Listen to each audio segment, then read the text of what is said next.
Hello tout le monde, j'espère que vous allez bien. Je vous retrouve aujourd'hui pour une nouvelle vidéo, encore une fois dans le thème Noël, parce que je vais vous montrer ce que j'ai réalisé comme bûche pour le réveillon, donc pour le 24 au soir. Je sais que Noël est passé, mais j'avais quand même envie de vous montrer ce que j'avais fait.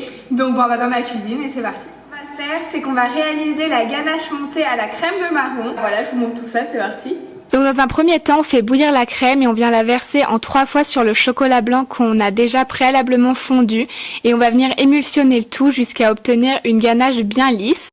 Une fois que la ganache est bien lisse, on ajoute le reste de crème liquide bien froide et on va ensuite venir ajouter la crème de marron, on remue, on filme au contact et on vient poser le tout au frais. Le lendemain matin, on récupère notre ganache qu'on a réalisée la veille et on va venir la monter comme une chantilly, mais sauf qu'on ne va pas attendre d'avoir un bec d'oiseau. On va la monter légèrement, histoire qu'elle reste encore un peu onctueuse. Ce qu'on va faire d'abord, c'est qu'on va garder une petite partie de ganache de côté parce qu'on en aura besoin plus tard pour les finitions. Et ensuite, on vient monter le reste de ganache. Donc comme j'ai dit, on ne la monte pas trop fermement. Une fois qu'on a réalisé la ganache montée au marron, on va s'occuper de l'insert. Et pour l'insert, j'ai décidé de faire une bûche roulée. Pour commencer, on va réaliser la génoise qui va nous servir de base pour notre biscuit roulé. Donc je vous montre comment on réalise ça, c'est parti. Donc pour la génoise, on vient séparer les blancs des jaunes et on va ensuite venir monter les blancs en neige bien fermement. On ajoute le sucre jaune et on vient blanchir le tout. On ajoute la farine et ensuite on vient ajouter les blancs d'œufs au mélange bien délicatement pour pas faire retomber les blancs. On va ensuite prendre du beurre et graisser notre plaque à génoise. On vient couler la préparation dessus et on enfourne le tout pendant 12 minutes à 180 degrés. Pour réaliser le confit de framboise, on va tout simplement mélanger les framboises avec la pectine, porter le tout à ébullition pendant environ 1 à 2 minutes et ensuite on verse dans un bol et on réserve de côté. On récupère notre génoise sortie du four et on va venir la démouler sur un torchon humide.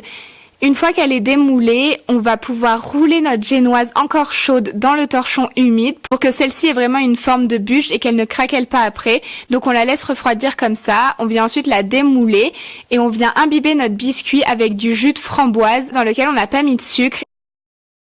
On vient ensuite déposer une fine couche de crème de marron, puis du confit de framboise froid qu'on a réalisé auparavant. Une fois qu'on a tout mis, on vient rouler notre bûche et on vient détailler des parts qui nous serviront d'insert. Une fois que notre biscuit roulé est réalisé, on va pouvoir s'attaquer au croustillant chocolat riz soufflé. Je vous montre comment on réalise ça, c'est parti. Donc pour commencer, on vient faire fondre le chocolat praliné et on vient tout simplement ajouter le riz soufflé dedans. On vient l'étaler sur une plaque assez finement mais pas trop non plus pour garder du croquant. On le laisse refroidir et une fois que celui-ci est bien froid, on va pouvoir détailler dans des cercles de la taille de notre moule à entremets des disques. Maintenant que notre croustillant est prêt, que notre ganache montée est prête et que notre insert est prête, il ne nous reste plus qu'à faire le montage. Alors pour le montage, on vient déposer de la crème dans nos moules et on vient bien l'étaler sur toute la surface pour éviter les bulles d'air. Une fois qu'elle est bien étalée, on vient remettre une petite couche avec une poche à douille puis on vient déposer nos inserts de bûche roulée framboise marron. On redépose une petite couche de ganache et on vient enfin ajouter notre disque croquant. Une fois qu'on a fini le montage dans nos moules, on peut les mettre au congélateur pendant toute une nuit. Donc le lendemain, on sort nos moules du congélateur et on va venir les démouler. Donc une fois qu'on les a sortis, on vient les démouler. Et normalement, ils ont une belle forme bien ronde. Et ensuite, on va pouvoir procéder à la décoration et aux finitions de notre gâteau. C'est là que tout prend vie. Première chose qu'on va faire, une fois que nos gâteaux sont démoulés, c'est qu'on va sortir le reste de ganache. On va la monter cette fois un peu plus fermement que la dernière fois. On va venir prendre une poche à douille et dessiner le museau de notre reine. Maintenant, ce qu'on va faire, c'est qu'on va venir monter notre reste de ganache assez fermement, plus fermement que la fois précédente. On vient la mettre dans une poche à douille et on va venir ensuite couper le bout de la poche à douille avec une petite entaille afin de pouvoir venir dessiner le museau de notre cerf. Là, on vient faire un rond.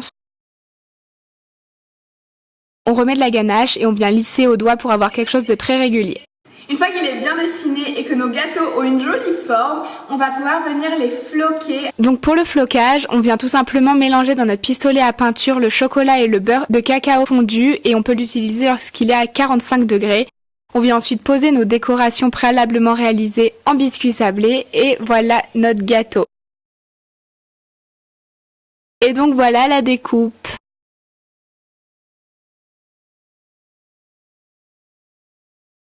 J'espère que tout ça vous aura plu et nous on se retrouve dimanche prochain pour une nouvelle vidéo. Bye!